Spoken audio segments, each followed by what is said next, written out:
The House Energy, Communications, and Technology Committee will come to order. Madam Clerk, will you please call the roll?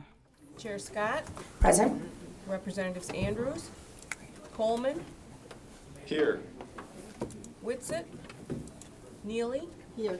Burns, Oh, here. My bad. Churches, Hill, Here. McDonald, McFall, Here. Wenzel, Outman, Here. Aragona, Bagol, Here. Green, Here. Preston, Schmaltz. Here. Madam Chair, you have 9 members. You do have a quorum. Wonderful. Okay, we need a motion to adopt the minutes from the March 15th, 2023 meeting.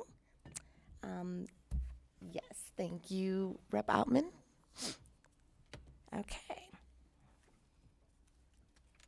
So moved. So at this time, we'll hear from the Michigan Department of Labor and Economic Opportunity, Catherine Snorenson, Interim Chief Mobility Officer for the Michigan Office of Future Mobility and Electrification. She is on Zoom. Please proceed. Okay, can you hear me okay? Yes. Thank you to the chair and the distinguished members of the committee. My name is Catherine Snorson, and I'm the Interim Chief Mobility Officer for the state of Michigan's Office of Future Mobility and Electrification. Just a bit of background on myself. I grew up in Dearborn, Michigan, went to the University of Michigan for school, for business school, moved to Chicago to work for Deloitte Consulting and did economic development in the city. But if you're going to do economic development anywhere, it's great to come back to my home state in Michigan and focus on mobility and electrification. It's an honor to be invited before you today to share the importance and impact of the work being done at our office over the past 3 years. We all know the state's proud legacy of leadership and innovation in the automotive industry. Over 100 years ago, we put the world on wheels, transforming factory floors and making top-of-the-line automobiles available to working-class families across the U.S. And now we're working to stay on the cutting edge of the industry as it evolves with new technologies and applications. So today, I'll provide an overview of our office, the state's mobility strategy that was announced at the Detroit Auto Show last year, and how our office is expanding charging infrastructure and increasing access to electric vehicles through projects and partnerships. And then I'll end with policy and funding. I wanted to start by just covering how our office defines mobility and electrification. For us, mobility refers to technologies and services that enable people and goods to move around more freely. Mobility touches air, land, and sea, and it's more than just autonomous vehicles. It's providing affordable payment options for public transit through a mobility wallet. It's delivering food and essential goods using autonomous bots. It's addressing the rising demand for e-bikes by providing an electric charging bike share station with a solar panel roof. And electrification refers to the range of technologies that use electricity to propel a vehicle, but that vehicle could be a car, bike, scooter, boat, and really any vehicle that moves people and goods. A decade's worth of effort across state government helped position Michigan as the global mobility leader. And to further support and solidify these efforts, Governor Whitmer created the Michigan Office of Future Mobility and Electrification in February of 2020. And our office was designed to be both an air traffic controller and a rocket booster for all the good things that are happening across the state in mobility.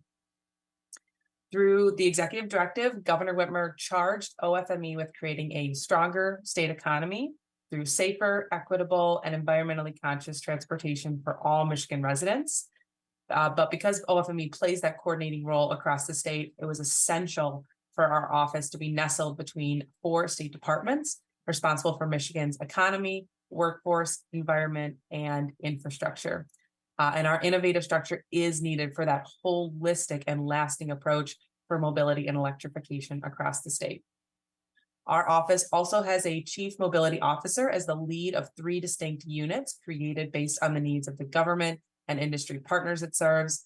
We have a policy unit, a programming unit, and a delivery unit. And we're very lucky that many of our partners and companies have called us a startup within government.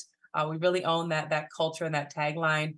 This means that we focus on innovation and ensure companies and initiatives have a path to grow and find long-term success in the state. Just want to walk through our impact over the last few years. We've made over 2,000 qualified introductions. That's on average 4 per business day. We work with partners to create 89 public-private partnerships. That's on average 3 per month. And what these introductions and partnerships lead to, they were able to uncover nearly $500 million in facilitated revenue and create several dynamic firsts for the state. We have America's first road custom built for driverless vehicles between Detroit and Ann Arbor, the Midwest's first airport innovation lab in Grand Rapids, the first autonomous electric bus at a university campus in East Lansing. That's with a company called Adastec, and they're headquartered in Ann Arbor, but test in East Lansing. So a great MSU U of M story to tell. First of its kind partnership to attract 5,000 tech workers to Michigan Central Innovation District in Detroit, and many others that I'll touch on throughout the presentation. But I do want to emphasize that although we might launch an initiative in one spot in the state, our intention is always to scale that across the state to benefit as many Michigan residents as possible. Last on our impact, OFME's collaborations have averaged 1 published article per business day. This amounts to over 500 local and national articles. And the focus for us is not on the news clips, but on improving Michigan's perception and being at the forefront of the industry.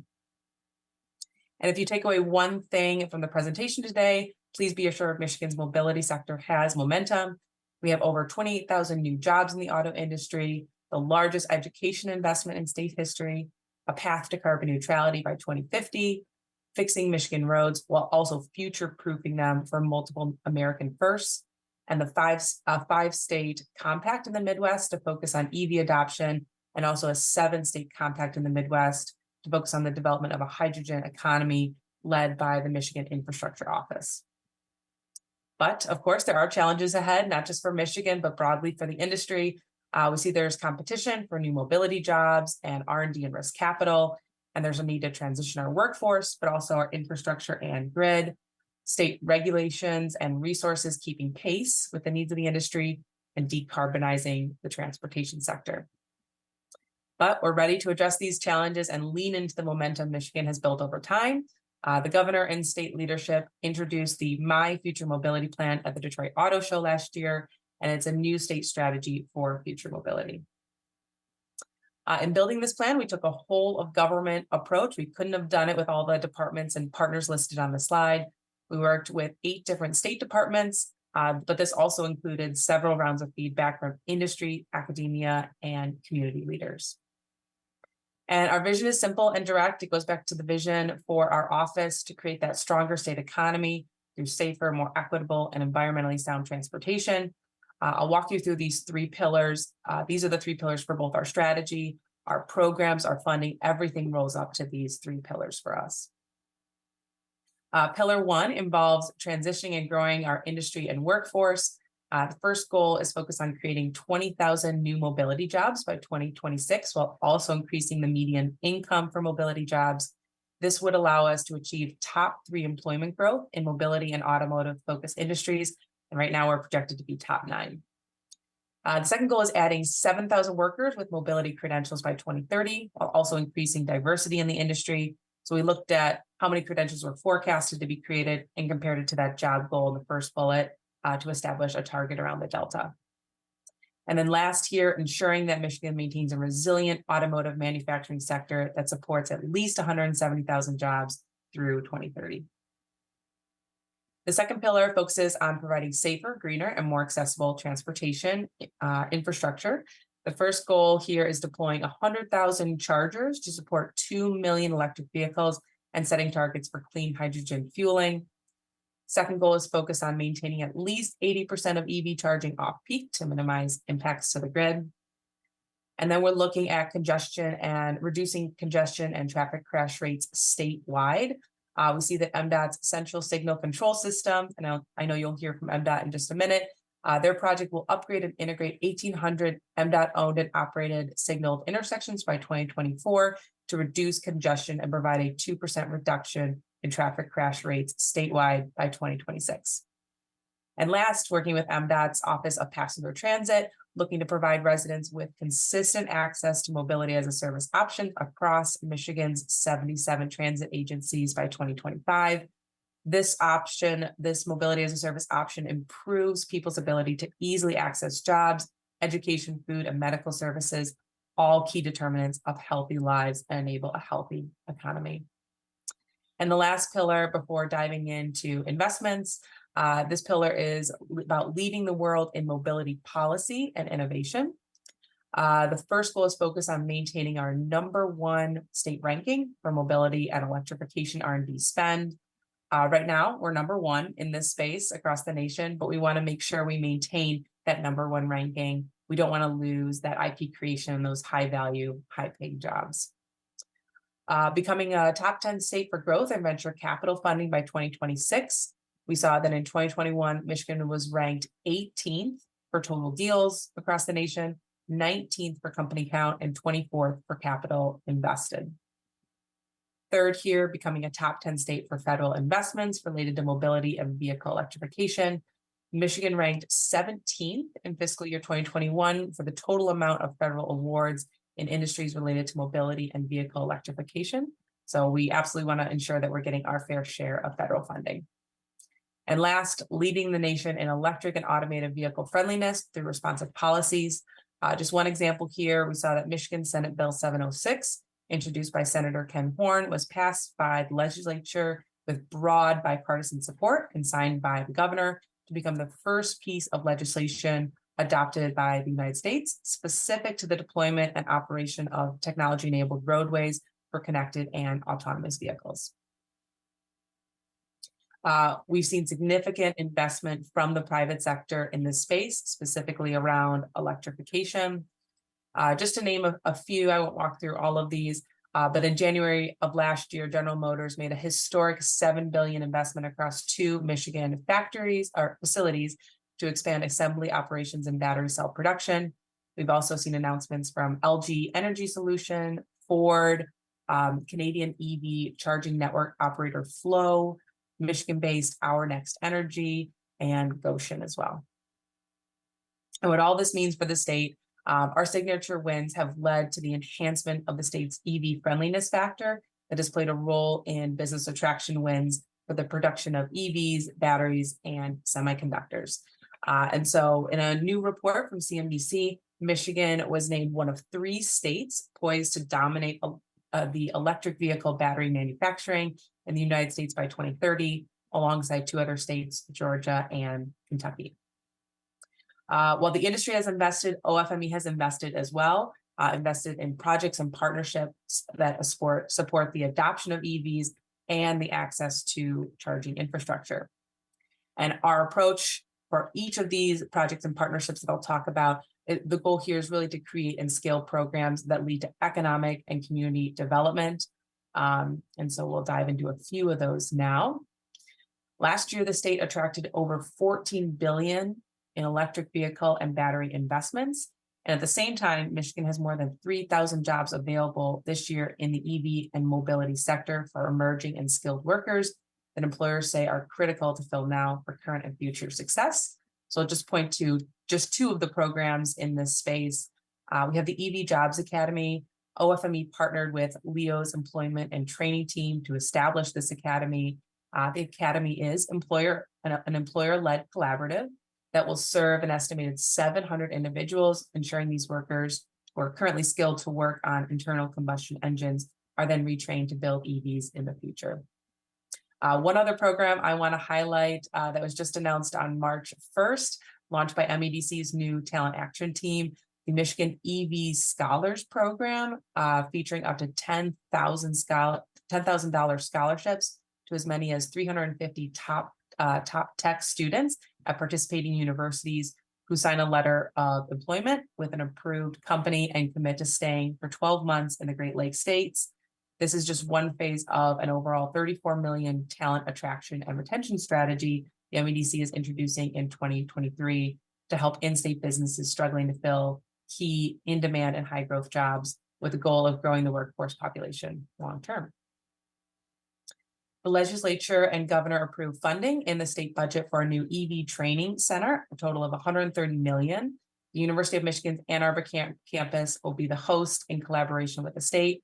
The appropriation will fund the construction and programming of the training, education, teaching, and development center focused on electric vehicles.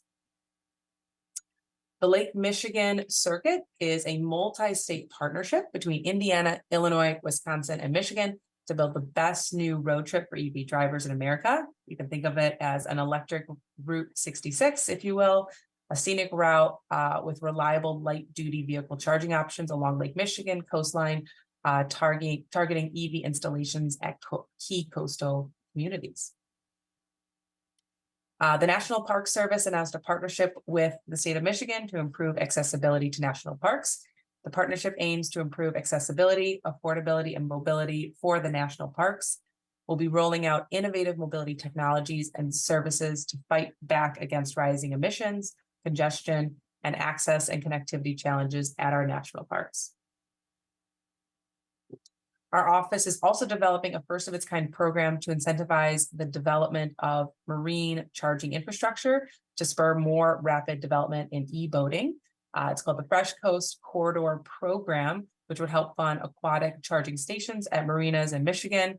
The high concentration of marinas and harbors, which are highly trafficked by watercraft, coupled with Michigan's love for aquatic recreation, have primed our state to be an early adopter for e-boating. I'm going to skip this one because I know MDOT's going to be talking about the inductive charging roadway with Electron. Just a little bit of a teaser there. Michigan joined Illinois, Indiana, Minnesota, and Wisconsin to collaborate on an electric vehicle charging network across the Midwest.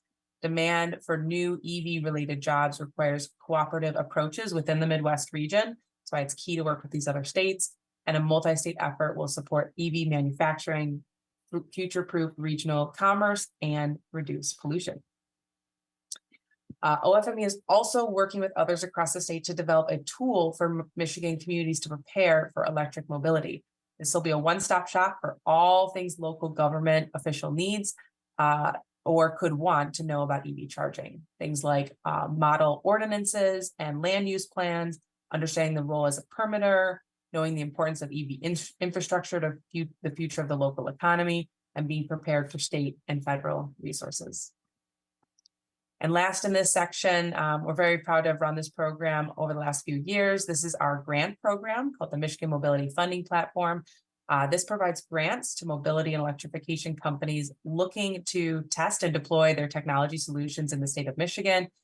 We have two different grant programs that are nestled under this platform. One is focused on test sites, 9 different test sites across the state, and then also testing in real world settings. That's for us, anything outside of these 9 test sites. So I just want to give an example of both. On the test site side, with the grants provided to those 9 sites, one that I want to highlight is the Detroit Smart Parking Lab. It's located on the first floor of a parking garage in Detroit. And the lab is the first of its kind mobility lab launched and designed through a public-private partnership with Bedrock, Bosch, Ford, and OFME. The lab was specifically created as a collaborative workspace and provides an open environment for companies to test and demonstrate parking-related mobility, logistics, and EV charging capabilities in a variety of real-world use case scenarios. And then the other grant program we have nestled under the platform is the Real World Deployment Grant. So again, this is anything outside of a test site. Just an example here in Lansing and Traverse City, a company called ChargeWay improves the customer experience at dealerships when they're purchasing an electric vehicle. They have a training and sales tool for employees and then an educational tool for customers. We also saw in Port Austin, eCamion chargers were launched and designed to operate independently of the grid, and they rely on very little power, making them ideal in more remote rural areas. I want to end today with talking about our policy and funding resources that provide that foundation to deliver on all the great projects and partnerships I just walked through. Our Council on Future Mobility and Electrification serves in an advisory capacity to LEO and OFME, the governor and the legislature, providing annual recommendations on changes in state policy. The 2022 report included recommendations that roll up to that second pillar that we have in the state strategy to provide safer, greener, and more accessible infrastructure. Just an example of some recommendations, I'll just name 3 today, but there are many more in the report. One is to develop accessibility standards for EV chargers. 2, create a state EV consumer incentive. And 3, fund a $45 million bus electrification program. So again, that's just 3 recommendations among many others in this report. The NEVI funding, which some of you might have heard about, enacted under the bipartisan infrastructure law, the National EV Infrastructure Formula Program, or NEVI, was designed to create a network of fast chargers across the country. $5 billion was allocated nationally, and Michigan was part of the Biden administration's approval of the first tranche of 35 state plans. We are now set to receive $110 million to install charging stations along each of the state's designated alternative fuel corridors. You can see here listed on the left-hand side, the fiscal year 23 executive budget items that ultimately support our office in some way and our mission around mobility and electrification. And then the pieces that are recommended for the fiscal year 24 budget. I'll just highlight one, the 65 million electric vehicle charging infrastructure. The governor's budget includes the 65 million to expand electric vehicle charging infrastructure in Michigan.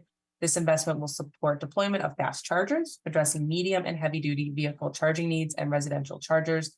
And these funds will be used to leverage additional funding opportunities to further incentivize electric vehicle adoption. And I want to emphasize our office our doors open. We're happy to create any kind of report you need to understand what's happening in your district around mobility and electrification.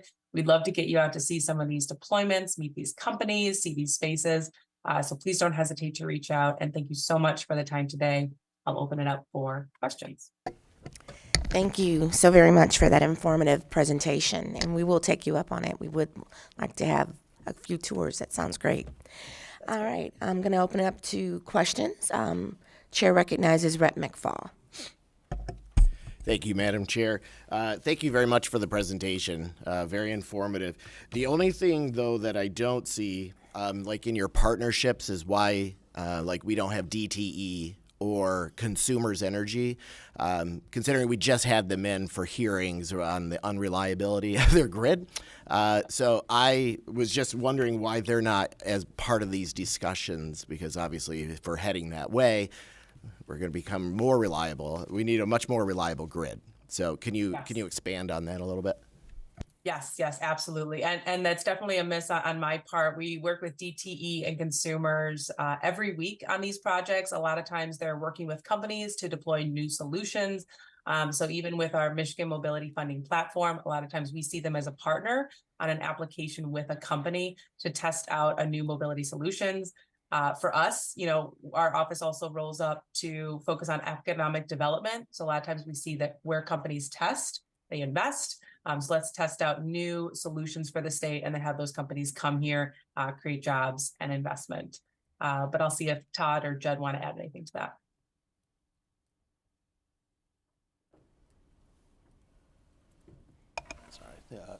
No, I appreciate the question. I think that's something that we'll continue to have, ongoing conversations with our partners in the utilities.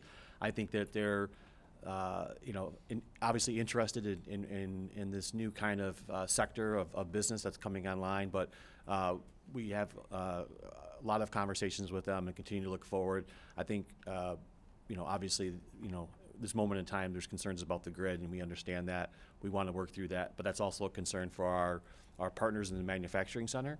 As they produce products, that they're relying on us to ensure that we have policies in place that allow those vehicles to operate in a reliable manner, no matter if they're in Southeast Michigan or the UP or on our state's West Coast. So obviously this is, I think, one of the exciting things about OFME is it is a place where a lot of different policy areas come together and a lot of good partnerships. So we'll continue to work forward on that. And I just want to appreciate our partnerships with DTE and consumers and the other providers across the state.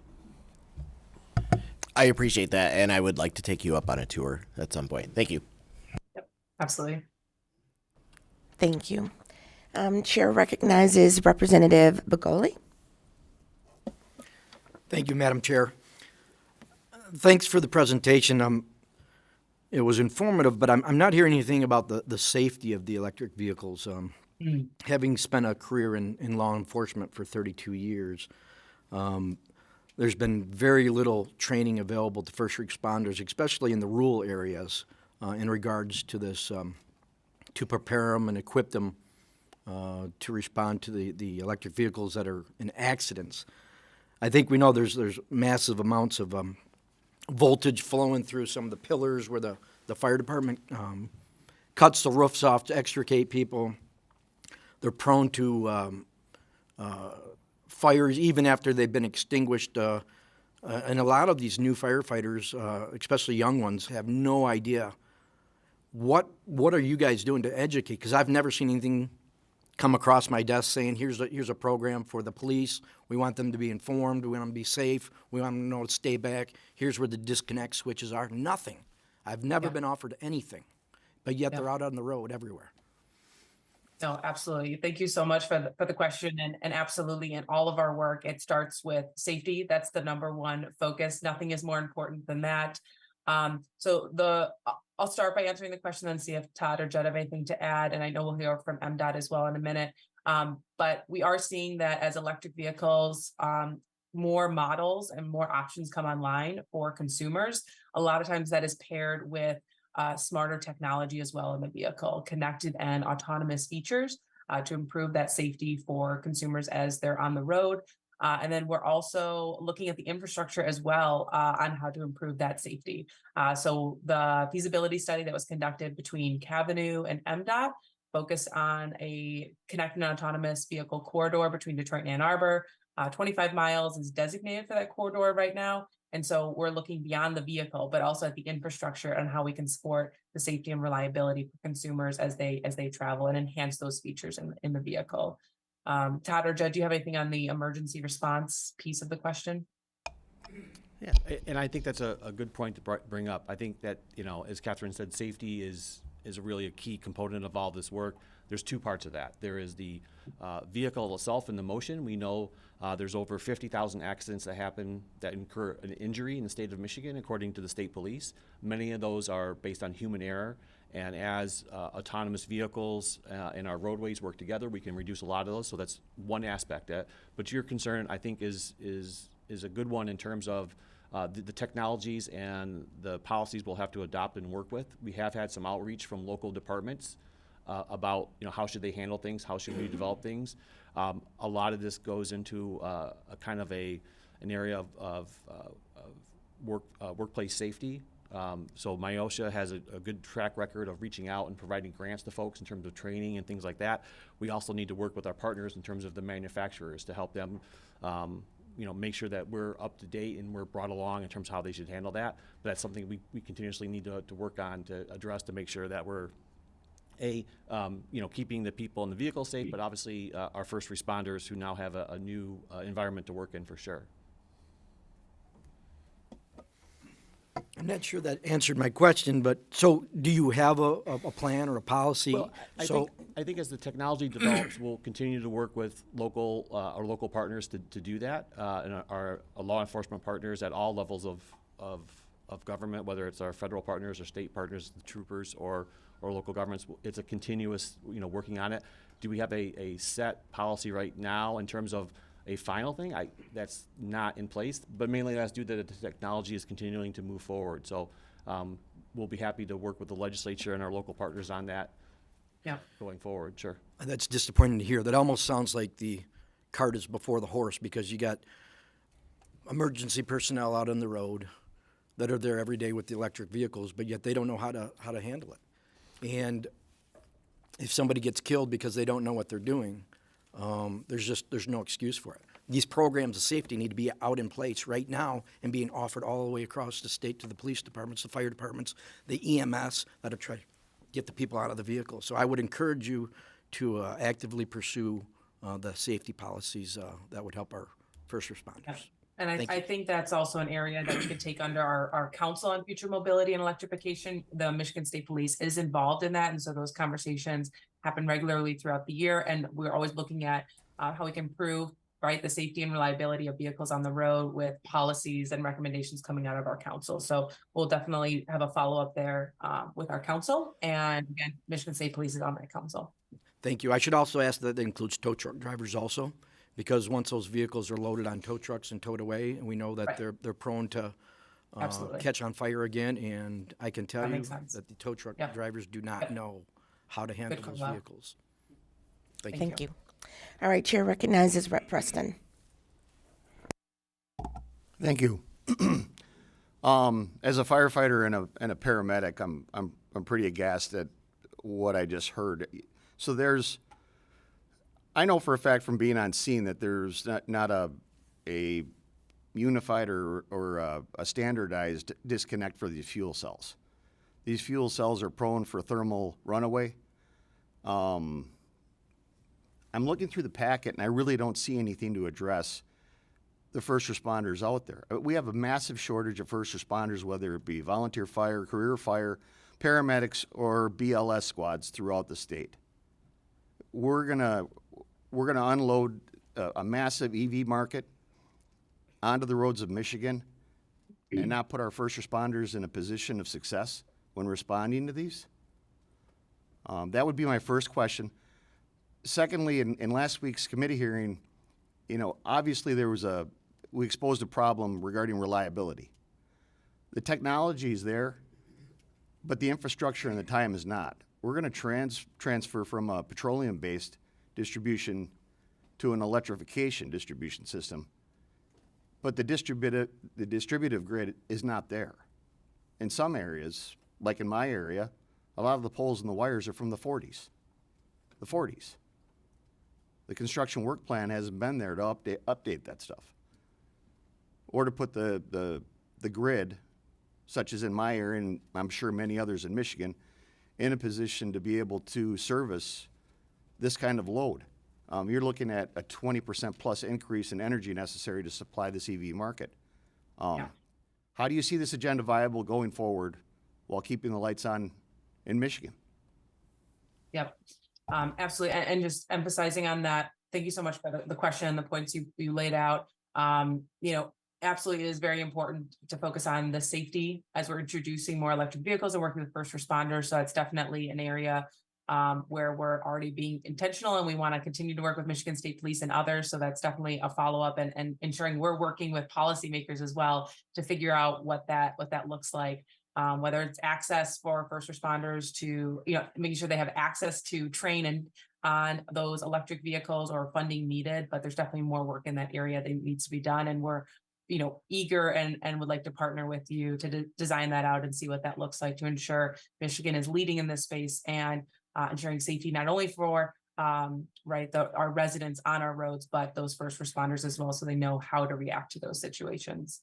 On your second question around grid impact, we were really intentional about working with the MPSC on ensuring we have a goal around grid impact, maintaining at least 80% of EV charging off peak to minimize those impacts to the grid. We're also seeing that, electric vehicles are batteries themselves. They can be additive to the grid when we look at vehicle to grid options and that reverse power flow. We've even seen from advertisements from electric vehicles that are coming online that they can power your house during an outage. So EVs really represent an opportunity as we look at our grid, and our state can be intentional about integrating those electric vehicles into the grid to create that balanced energy system in the state. And so our goal here is, making sure it's distributed and there aren't those pressures on the grid where we see failures, and we're working closely with the utilities and MPSC on that goal specifically. I'll open it up and see if Todd or Judd want to add anything. If I could just follow up real quick. Please. I understand the EVs pose the ability to be able to keep the household going for an amount of time. But with that is an additional capacity that's going to be needed once the lights come back on. Going into the recent outage with the ice storm. So you have a prolonged outage. The refrigerator's down, the house is cold, and the EV is completely discharged. So what happens when we restore power? We have a surge and a peak that's going to trip every single regulator in the distributive block. So I understand not everybody's been able to go to smart meters for time of day charging, but we are not there yet. I mean, up in our area, we're just deploying smart meters now, and there's several areas that aren't even close to smart meter technology. Right. And with the depletion of the EVs on a sustained outage, you're looking at a power Armageddon when everything tries to come back online at once. If you could address that. Yep. I was in that boat a few weekends ago. I lost power back-to-back weekends with two little kids, a 1 and a 3-year-old. So I definitely feel all of that pain.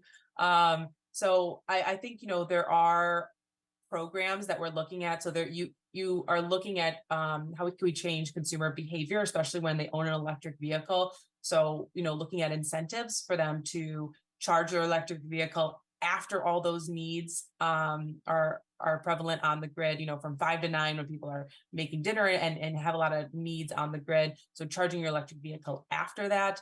And then again, working with the utilities and MPSC on those smart meters, vehicle to grid options with reverse power flow so that electric vehicles can help manage those needs on the grid over time. So there are options available, and Michigan is in a position to look at policies where we can lead in this space and set an example for other states. Todd, I'll see if you have anything.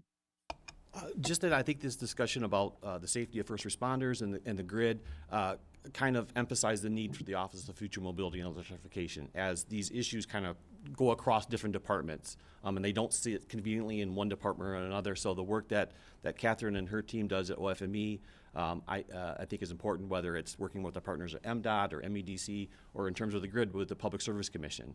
I think that's something that is something that we have to be mindful of.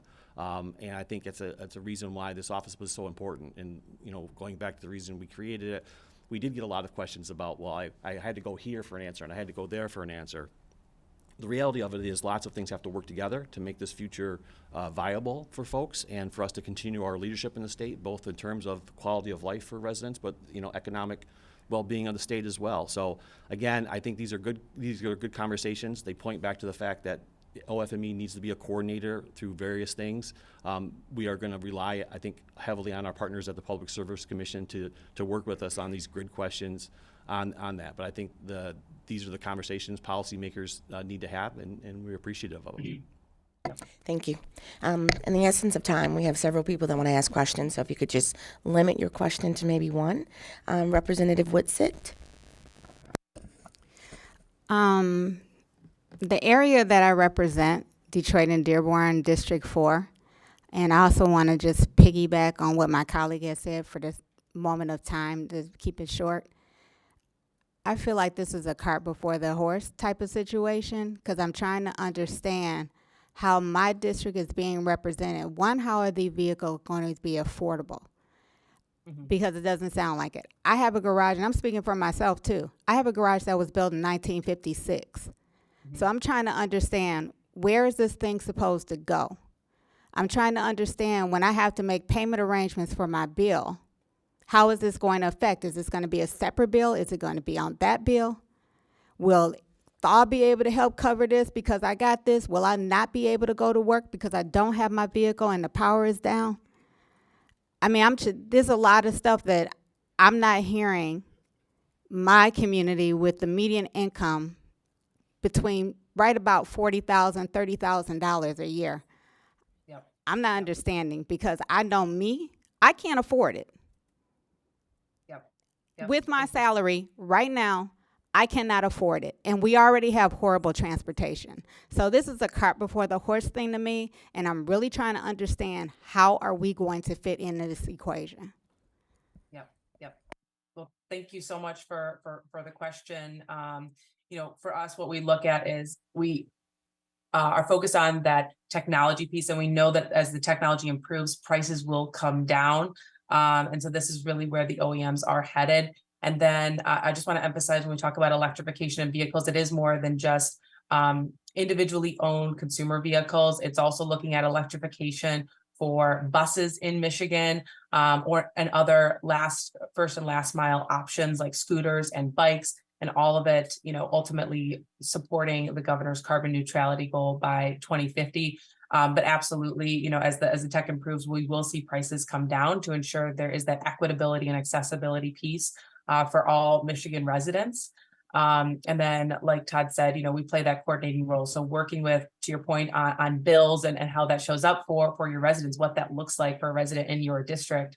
working with MPSC and the utilities. We play that coordinating role. We might not own every piece of it, right? But making sure that we're all working together, whether it's legislature, MPSC, utilities, and our office, to make sure that it's not just about the technology, but it's about the needs of the residents and answering those questions you have. Todd, I'll open it up to you. And one last part, what about theft? Is this going to be something that, because right now we have that just with the vehicles themselves. What about the theft rate? What about the theft rate on the place where you actually do the charging? Oh, on the charging stations themselves and installing those at your home? Sorry. Yep. So that's where the funding pieces come in, whether it's federal funds or state funds. And I just want to highlight that at the end of my presentation, the $110,000 from NEVI, that federal resource to ensure we're getting charging stations across the state. They are every 50 miles, so they're not concentrated in one area. And then in the governor's proposed budget for fiscal year 24, $65 million on top of that as well. And then, with our council looking at how that trickles down, right, to the consumer at their house, if there are policy recommendations that we can build with our council to, again, incentivize what that looks like to build out a charger at your residence. Thank you. Chair recognizes Rep. Outman, please. Thank you, Madam Chair. Thank you, Todd and Catherine, for being here again today. This is really exciting stuff, and so I'm glad you're here to discuss it with us. Like some of my colleagues, I do have a number of concerns, grid stability being the primary one, but I don't want to talk about that today. I'll leave that for the MPSC and the utilities when the time is right. But I do want to talk about your guys' pretty impressive goal here to deploy 100,000 EV chargers by 2030. Pretty lofty goal. I was just wondering, can you elaborate on that plan, and how do we plan to accomplish that? Yeah, that's a great question. And so you saw that was the number of chargers, not the number of ports. So it's even more ports, right? But we need a plan to support how many electric vehicles will be on the road by 2030. Looking at that to be 2 million. And also, part of the Biden administration's plan, they want to see half of the vehicles sold in the U.S. be electric by 2030. So this needs to happen. We need to figure out how to ensure we reduce range anxiety for our residents as more electric vehicle options come on the market. And so that it just goes back to the funding piece and the partnerships, making sure we're using federal funds, NEVI, state funds as well. And then focusing on all different modes of vehicles to ensure they're electric across the state. And it's not concentrated in one area. And so that's why a lot of our programs you saw were focused on the Lake Michigan circuit, working with national parks, working with marinas. We really want to ensure that these chargers are spread out across the state and support movement within the state, attraction for our tourism industry, and then residents, whether they're in rural or urban centers.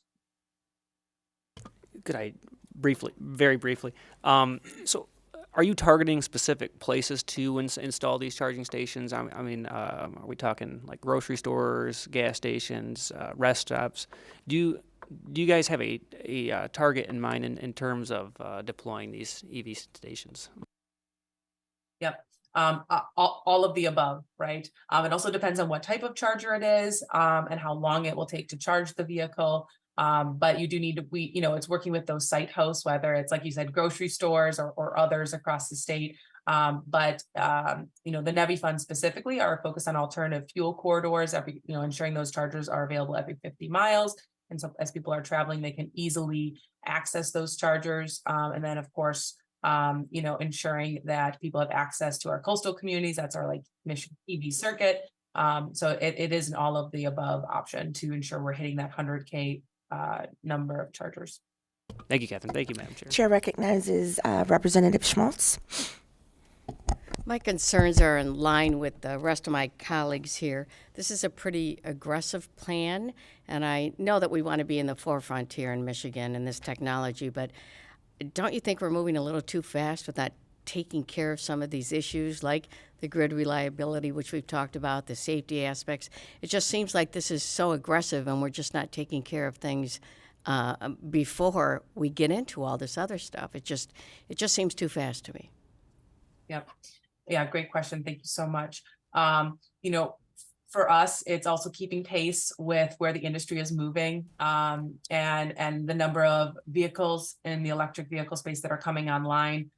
So ensuring Michigan doesn't fall behind, that we have the charging stations that our residents need. They don't experience range anxiety. This change is happening based on consumer demand and meeting those carbon neutrality goals that we have across the US. So we just want to make sure Michigan is prepared from an infrastructure standpoint, and why it's so important to work closely with MPSC on the utilities to ensure that happens, and the OEMs as well. They've been very involved in the solutions that we're building out for charging stations. And I really appreciate the questions on accessibility and equity, because that is the only way to roll this out across the state, is making sure that it's available for all residents. So we're getting there, working together and having these aggressive goals for the state so that Michigan does not fall behind. Thank you. We have 3 more questions, and that will be it because we have to move on. Chair recognizes Representative Hill. Thank you. It is a big challenge making this transition, and I want to point out the important role of software that has not been mentioned. Many of these issues are going to be resolved with software, just like our cell phones now charge at different times of day, and they are managed, the charging of your cell phone so that it doesn't overheat and overcharge when you leave it on all night. That's a part of this puzzle that also hasn't been articulated yet. There's a lot going on here, but I think you want to. Going to throw you a softball here. You might want to talk about the role of software and how it can be used to manage this information. Now, as was pointed out, there are rural areas that don't have the technology to deploy that software. So if I could make that question a little more specific, and there might be a need to therefore support our utilities managing that transition. And then I have one follow-up to that. Yep. Yes, actually, I had a talking point on software, but the presentation was running long, so I'm so glad you asked me that question. So one of the biggest challenges in the mobility sector is around that competition for new mobility R&D and risk capital. And so, Michigan did lag behind in the VC investment space because our companies here in the state are primarily hardware-based. But absolutely, to your point, software, as it becomes more dominant than hardware in the mobility space, it really is the responsibility of the state and through our collaboration to support those software companies and entrepreneurs to maintain Michigan's competitiveness in this space. So it's not just about the VC investment, ensuring we're supporting those software entrepreneurs, but making sure that hardware and software are working together. Right, so we have these solutions for our residents. And my follow-up is, in terms of mandating utilities, and I say the word mandate because the question of the capacity of utilities to be directly involved in these very important decisions, they are going to become an even more important player, and they're going to have to be the ones that deploy the software. Yep. And so I think it's going to be incumbent upon us to our committee to really get a handle on these questions, because these are really important questions that you're raising, and we're in fact going to be the ones who have to answer them to some extent with the Public Service Commission, but the utilities as well. There's the reliability question, and then there's the actual management question. What do you see as the role of the regional planning agencies in supporting that transition? That's my last question. Right, because to your point on software is projected to be 50% of the value in a vehicle by 2030. So it's absolutely a key piece. Can you clarify? You said what is the role of the regional planning associations in supporting this transition? Okay. Yep. Even though we're a statewide agency, we're working with regional partners all the time to ensure that we have collaboration to bring forward the strongest policies for Michigan. So I can assure you there's collaboration there, and happy to meet with you offline too. I know we're running a little bit short on time. Thank you. I appreciate it. Chair recognizes Minority Vice Chair Wenzel. Thank you, Madam Chair. Thank you for being here today. I love EVs. I've driven them. They're really fun. You guys bring them here for us to test drive, and it's great to see that they're growing. But my question, I'm very sensitive to the taxpayer's dollar and where that money is going. And it seems like we're spending a lot of money, taxpayer money, on these EV charging stations and this consumer trends of EVs. So, you know, when gas-powered vehicles came on the road, were we spending the same amount of tax dollars on gas stations? It just seems like it's an excessive amount. Well, You're asking. yeah, no, I appreciate that, and I think that it, I think you bring up a good point, because the transition we're having now is not so dissimilar than we had 100 years ago. About 100 years ago, the top 5 manufacturers in the state of Michigan produced about 2.5 million cars. The 4 years prior to that, they produced less than 250,000. So we see a huge leap as that kind of came on. While the numbers are different, kind of that leap is moving forward. I think we were in a different point in time in our history in terms of our gas-powered vehicles.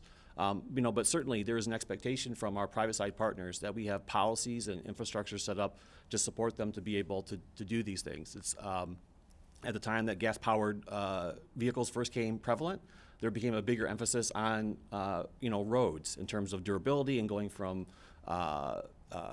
dirt roads to brick to cement to other things. And so we saw that. So we've seen government work hand in hand with these technologies in different forms over the lifetime of these vehicles. And so I think that obviously there's been debate about our work with our private side partners to attract investment in the state, and certainly we understand that and we appreciate that, and the legislatures, we expect that conversation to continue. Certainly our friends at MEDC can be helpful in terms of more specific questions about some of that investment and what the return is on those things for sure. Thank you. Last question. So Chair recognizes Representative McDonald. Hi, thank you so much. Thank you, Madam Chair, and thank you for your presentation today and for handling some heated questions. Appreciate that. I just want to give you some credit and say that I'm glad that the Office of Future Mobility and Electrification exists, because you are there to try to bring all these problems together. And they're just a reality of the way we're going. And we're going for real reasons. This is not a whim. This is not woke. We're fighting to slow down pollution and climate change, and those are necessary objectives for our country and our state. So I want to point that out. And some of the anxiety, I think, and frustration you're facing here is misplaced, because, of course, you are just the middleman for all of these different industries and political groups that are making decisions, and you're the ones who are having to take reality or the future that we all see and make it work. And that's not an easy position to be in. So I really appreciate what you're doing. I hope we work very well together in the future, and I thank you for being with us today. Thank you so much. And we're honored to be in this position, and that Michigan believes in creating an office focused on mobility and electrification and being that coordinating body, because it's needed. I can't imagine what would happen if we weren't all talking to each other and figuring out solutions together to ensure, that carbon neutrality and meeting the needs of our residents. So thank you so much. Thank you. Thank you so much, both of you, for your presentation today. Obviously, the conversation is going to have to continue. Many questions still ahead. Okay, I'm going to go now to our next presenter on Zoom. That will be the Michigan Department of Transportation, Michelle Mueller, and Project Manager for CAVE. Hello. Please proceed. Hi, can you hear me okay? Yes, we can hear you. Okay, awesome. Can you hear us? Thank you very much. I am Michelle Mueller. I work for the Michigan Department of Transportation. I manage our connected, automated, and electrification team. I thank the chair and the committee for having me. I'm super excited to share the current pilot project that we do have going. A little bit of background on myself. So I started working for the department when I graduated from Michigan Tech University. Been working for MDOT for about 28 years now, and been able to experience multi-facets of different areas for the department, with a large amount of that being spent actually managing construction projects. Happy to have moved into the ITS, the intelligent transportation space, did a lot in that, and then moved into connected, automated, and now electrification technology. So super happy to be here and to share. And with that, I will share my presentation.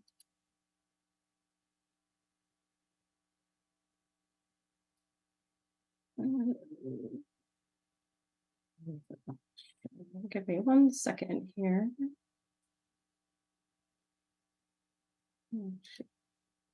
Okay, we should be good now. So thank you. Sorry about that. So we have here to share a project we have going, as I said, around our dynamic wireless charging project. We did start an initiative with an announcement made by Governor Whitmer that we would have the first electric charging infrastructure here in Michigan deployed, and we are on track to do that. As you can see on the slide, and some of these, I won't belabor this, Catherine did a great job at identifying some of these things that are happening, and really looking forward and working with our industry partners in all different spaces, as you'll see through this presentation, around the inductive charging. So our current team consists of our prime is Electrion. So the process, very briefly, that we followed was we actually posted out a request for proposal, which is our process to put it out, allow opportunity for people and companies to respond to that. And then we followed our selection process with part of that being the opportunity for scoring of the price proposal. So what we did is we had, just to be transparent, is it's about $2 million, 1.9 actually came from MDOT. And then what we did is we had, as part of our scoring opportunity, 2 different categories.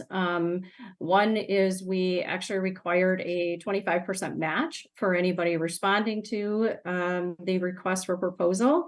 And in addition to that, we had a scoring mechanism, as we use for our other projects, that allowed the opportunity for those responding to put money towards the project and do some sort of additional match associated to that.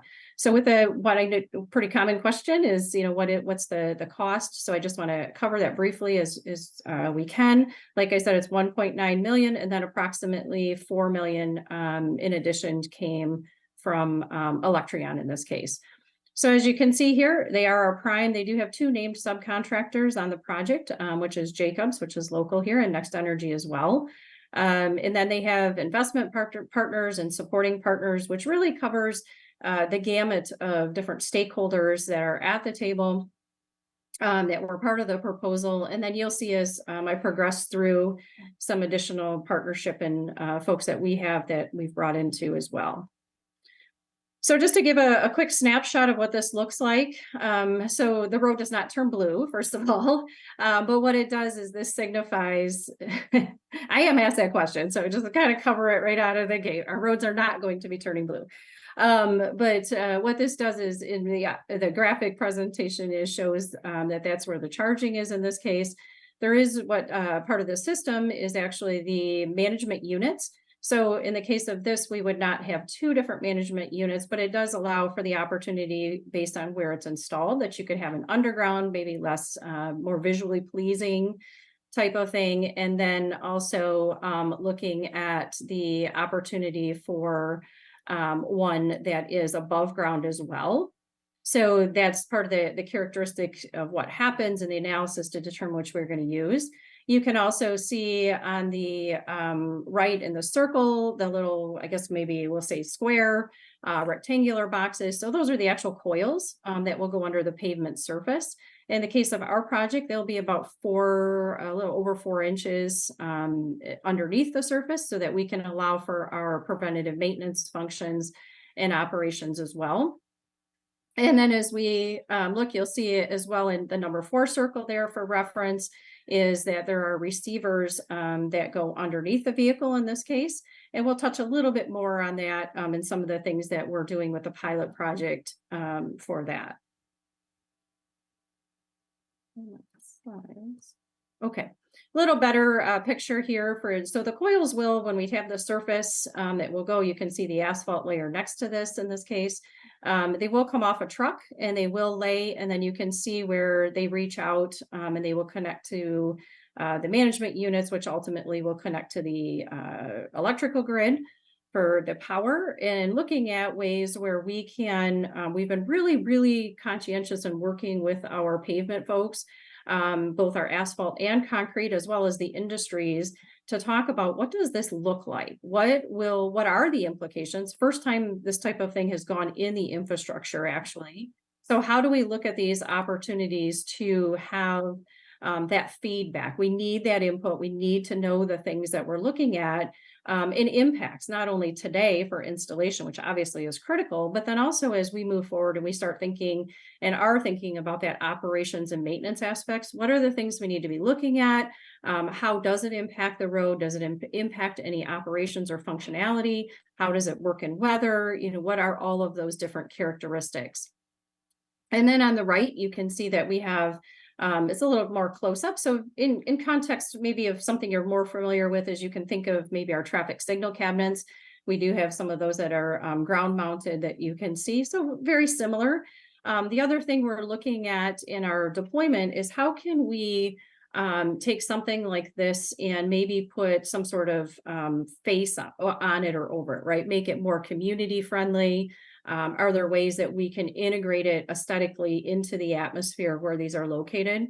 So we have a group of folks on the team and stakeholder participation, working with this in the case of our project, working with the city to say, what are things we can do? What are things as we start to look with this pilot of, as we make decisions, if we, install more of these systems and things like that, how do we actually make these in consideration and make these part of our requirements as we were to build these type of projects out? So 3 different types of charging that we're looking at, and just to maybe, sorry, it's hopping on me, maybe things explain a little bit better. So the first that you see is the dynamic charging. So really in motion charging. So the charging will happen at normal speeds, whatever the speeds are posted, and you will have the charging that will happen as the vehicle goes over it. So the coils that you saw will integrate with the receiver that was in the little circle picture there.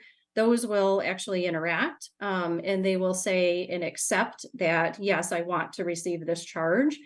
So the person in the vehicle beyond, for the pilot would get something in their vehicle that would say, do you want to accept a charge? So it's not something where they would have, automatically just start happening. The person within the vehicle would be able to accept or deny that charge based on if they need it. So then you move into the center one, the side semi-dynamic, and the picture here depicts a taxi lane. So if you think when you go to the airport, slow moving traffic, another great example is if you start looking at our border crossings. And, for example, at the Ambassador Bridge where trucks are backed up and things like that, we have opportunity for some of that slow moving type charging where we could have the infrastructure there, and those vehicles, while they're waiting to be processed and things, could actually be receiving a charge. And then on the far right is the static inductive charging. So it's still underneath the road surface. It's all the same technology and characteristics, but this could be locations where you have a parking space. It could be at a business, it could be at your home, different types of things. It could also, as we look at areas for transit, it could be at the bus stops. So as they're loading and unloading, there's opportunity in these areas for them to receive additional charge.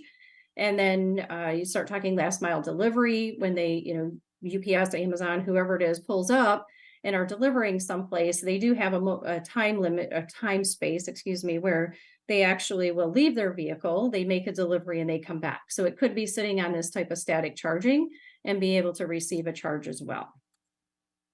So the different areas that we have associated to the types and our use cases. So we've gone through a pretty extensive process to identify our use cases for the project. I'll touch on those here just to expand a little bit on each. So transit, very key. And when we start talking through the locations here in a minute, you'll see that, we have heavy transit routes. We are currently working with the 2 transit providers for that area, which is SMART and DDOT. And we are in conversations with them for testing and conversion of their bus and things like that. The other is the last mile delivery I talked about. So both areas where we're deploying this pilot project, we'll be looking at those last mile delivery trucks and opportunities for the static charging as well as in motion. And then the shuttle. So we do have a shuttle that will be running down by Michigan Central Station around 14th Street, where the technology hub is expanding and being built down there. So there is a shuttle that is being provided to function and operate on that. And so the route will actually take it over the inductive charging, and then it will also have an opportunity for static charging as well. The next is passenger vehicles. So we are looking, and we do have opportunity as part of the pilot project for our industry partners to be able to test, our academia partners, those folks that are doing testing opportunities and things where they'll actually be able to test those. I will say in transparency, it's very difficult to take a consumer vehicle for a pilot project and have them willing to put technology and things on their car. So, we've tried that in the connected space, with this success, but there's challenges that come with that. And we're very eye-open and in awareness to those.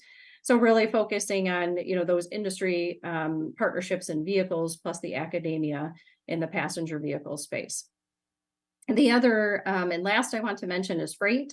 So we do have a lot of conversation going with our freight industry to say and look at opportunities, as I talked about at the bridge, things where they have the best opportunity that they can actually receive a charge. And, all of these look to say, how do we extend the trips? So, the idea is not to drive over a section or something, of this type of technology and actually be able to take them from 0 to full.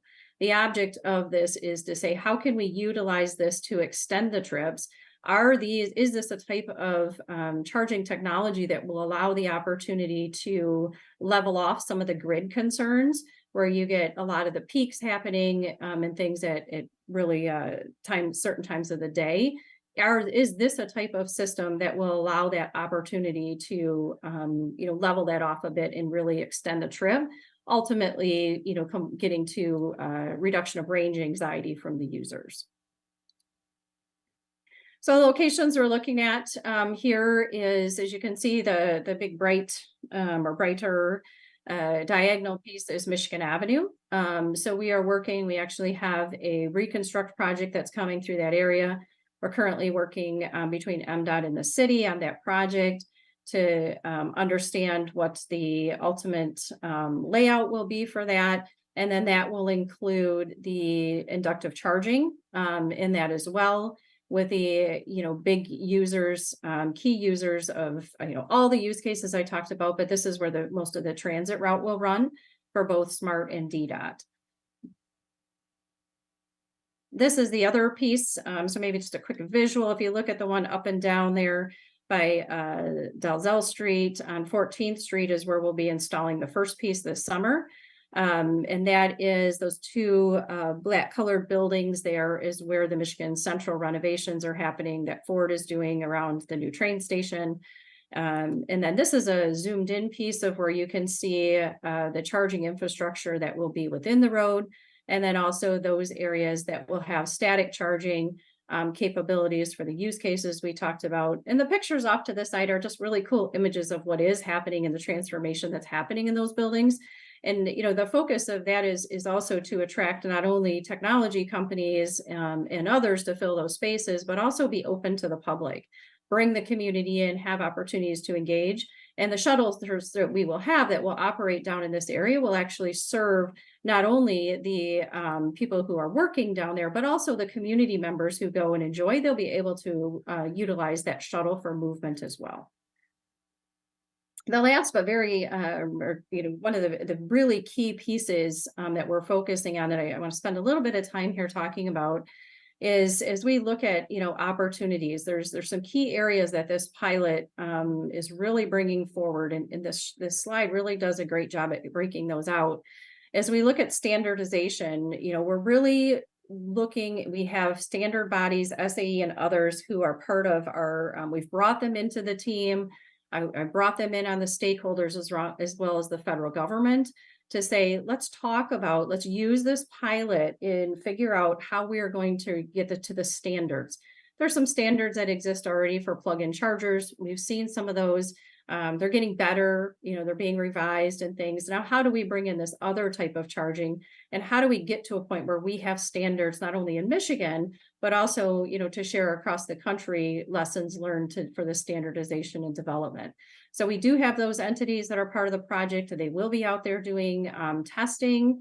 As we do installation, the installation work, there'll be tons and tons of testing, tons of different analysis being done. We need to understand on the different modes of transportation, how much charge do they need? How much do they get? What are any challenges that come up with that? And really use this pilot as it's intended, is to answer a lot of those questions. The other is really focusing on that performance. So how do the systems perform? Does it change in different weather conditions? Michigan is the ideal place for this type of pilot, because we do have 4 seasons. We do have we have salt, we have, all kinds of things that happen, and we need to understand what are those implications, if any. So really key areas there to focus on. Collaborating with our partners, looking at, as was mentioned before, our utility providers are already part of the project. We have been dealing with DTE on 14th Street as far as access to the grid, and we've started those interactions for Michigan Avenue. They're eager to learn and be part of what the draw will be, things that they should be looking at and being concerned about. So they're at the table, they're having those conversations in an integral part of our discussions, and not only looking specifically at this project, but also looking in the wider scale. What information can we use that's coming out of this pilot? And what are things that we can do as part of this pilot that maybe we just haven't considered yet for whatever reason? Maybe just lack of knowledge or things like that. So how do we leverage the expertise in these different areas to do that? And that collaboration with our industry partners in all facets is key. I will say one of the other questions that was mentioned for Catherine was really around, the emergency responder group. So I'm very happy to say, as we've developed technology, when I started the connected space and moved into the automated space, and now electrification, is they're at the table with us. They have been since day one in all these technologies. We take them out to industry, to visits, to look at things. They have been, the Michigan State Police has been tremendous at giving feedback around those types of technologies and systems from real world experiences of what actually happens. So we have them at the table, we have them integrated in this process, giving feedback, contributing, and doing all of that. As we start to move into the education space, academia is huge. I have a ton of interest from academia, not only in the state of Michigan, but also external academia entities that are really looking to say, what can we learn? Can we use this to test on? What are different elements and aspects we want to learn? We want to do that. And we're standing up a website for this project that will start to contain a lot of information that they can pull and leverage from, as well as opportunities, to come out and be part of it. We intend on doing a peer exchange as part of this as well, so that we can actually get the engineers, the people that are part of these types of electricians out there to be engaged in the project and really be able to see it, ask questions, give feedback, and those types of things. One really cool experience, so to make sure we don't forget that we have K through 12 on here, and I know some folks have said, like, why? They're not into that space. That's really college and beyond. Well, they are. I had the opportunity of talking to a group of 5th grade Girl Scout troop, and they were actually building their own inductive charging. And it was probably one of the best experiences for me, because they had really, really good questions. They know and they understand, and they're really excited, involved. And we actually just got another one from a Lego group that's going into a competition for this. So it is happening at the younger age. They are seeing these types of things and technologies, and they're super interested. So we need to do our job to be answering those questions, participating, and bringing that up as a career path for those that are interested, and for those that just want to learn. So moving into the stakeholder outreach, I've covered some of these. I will say that, we do a lot of work with our international partners. I've held numerous different virtual meetings and stuff to share what the project is. They have a lot of questions. A lot are actually coming over here and planning to come over as we do the installation, to be here in the US and in Michigan to actually see this technology and be educated on how it's happening. They're trying to figure out how to do it in their countries, as well as, with international, I will say other states as well. So very much a lot of interest. The deployments so far that have been in Utah and other places, have been in test facilities. So Michigan will have the first one that is on public roads. But we're engaging with other states, and we're continuing those partnerships so that we can all collectively learn and share our resources. The last piece to this, which is extremely important to me, is our community education engagement. So we will have a lot stood up around this project. We want our community where we're deploying this and external to where we're deploying this to be part of the project. We want them to see what it is. We want them to be part of it, ask questions. I have been asked questions, which really makes you think of reality of, is my dog, is that my dog's hair going to stand up, when I take him for a walk down the road? Wow, right? That's a great question. And these are things we need to be answering. The other was, can I charge my phone on the road? That one was a little rough because I wouldn't do it to start with, right? Whether it was, whatever the case be, I wouldn't put your phone on the road. But these are things that really need to be making us think in ways that we can educate and we can bring awareness and we can reduce some of the concerns and things to our community, who's very important. Not like I said, not only where we're putting this infrastructure, but then also those surrounding it that want to learn and be educated as well. The last I'll touch on is jobs and workforce. I know some of that, has been brought up, and Catherine talked a lot about that. So we do work with our other agencies in this space. We are creating opportunities to have training, skill set development. We're working with our colleges to say, what are these needs, right? Part of this pilot project is to identify some of the less obvious needs. The obvious ones are easy and we can, forecast what those are. But the less obvious ones, as we come across things in, training, a great question that came up of training our first responders. No different than when we've talked about automated vehicles and the training associated to those. That continues to carry forward. Even though it's a different technology, the needs and the requirements are still there. And we take that very seriously. And that's why we've continued to engage our partners in that space. The other piece to this is really looking at cybersecurity. So we do have security things and concerns naturally that, come with this. So how do we secure these facilities? We have folks on the team that are on the stakeholder team that are integrated and part of this, so that we can be looking at every piece of this as we go through the process to say, what are the concerns? Where do we need to look for the cybersecurity? And then how do we mitigate those? How do we deal with those challenges? The last comment I will add is, I think another key place to this in this space and this pilot as we're working through it is to understand where do we have some policy challenges, right? We have some laws and some things in place here in Michigan, just other states have similar or different ones. So, across different states and, here as part of this pilot is we want to look at what are some of those potential barriers. Where do we have those? What are those? And then talk through those to say, is this something that needs to be looked at? Is it something that needs to be considered? And be sharing that through back to our Council on Future Mobility and others to say, these are challenges we see. Let's bring the right people to the table to talk about those and see if they are things that can be mitigated and looked at upon that.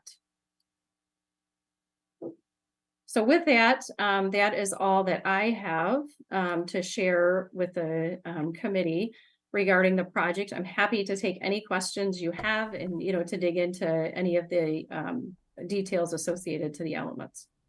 Thank you. Thank you for that informative presentation. The chair recognizes Representative McFall.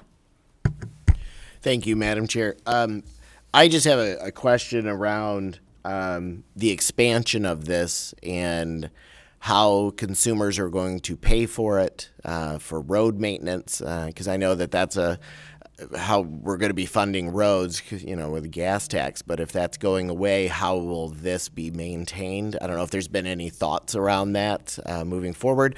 So I'm not sure how like consumers are going to pay for their vehicles being charged, if there's something that you guys have been discussing. Yeah, so one cool thing about one of many cool aspects about this pilot is that's one thing we get to figure out, right? What are different business models that go to this type of technology? What are the appetite, what is the appetite associated to those? Consumers that do drive over the road, as I said, will have the opportunity to either accept a charge or not, right? So they're not going to be forced to do anything. But we need to be looking, coming out of this pilot of, is it a public-private partnership? Is it, a different business model, right? The Department of Transportation is not in the space currently of being able to charge people, right, and take in money. We typically, distribute money for projects and things like that. We really aren't an agency who takes in money. And, I think as we develop and walk through these business models, associate pros and cons to those, where does it fit? Where does it work? Does it change, I won't say by area, but what does it look like when you look at an arterial compared to a freeway? Does it need to look different? Does it need to look the same? And then really, I think the key piece is when you talk about expansion, for the first part of your question is we need to understand where does this type of charging infrastructure really fit? Where are the benefits? What are the elements of if you install this, is this the place to do it? Is there something or areas where it fits better than it doesn't? So I don't think the model right now is this would go on every road in the state of Michigan, of course. But I think as we look to say what are the parameters, what are the pieces and parts to where this actually would fit, and we do anticipate that is stuff that will come out of this pilot project. So our list is very long to come out of this which is great. It will start to answer a lot of questions. It's prompting a lot of conversation, both internal to agencies, but then even external from a federal perspective. We are really making a difference. Thank you. Chair recognizes Representative Altman. Thank you, Madam Chair. Thank you, Michelle, for being here. Got a question on, I got many questions, but for the sake of time, I'll just stick with one. And it's regarding dynamic charging. How is that going to work? Are drivers just going to get a free charge as they're driving down the road? Yeah, so actually when you were to drive over the system, so we are looking as part of the pilot, right now we're in process of talking about, do we put some sort of sign up, right? Because it's not gonna turn blue, so you won't know. Do we put some sort of sign up? Do we put an icon on the pavement where, you see different things in different states and places where they do that?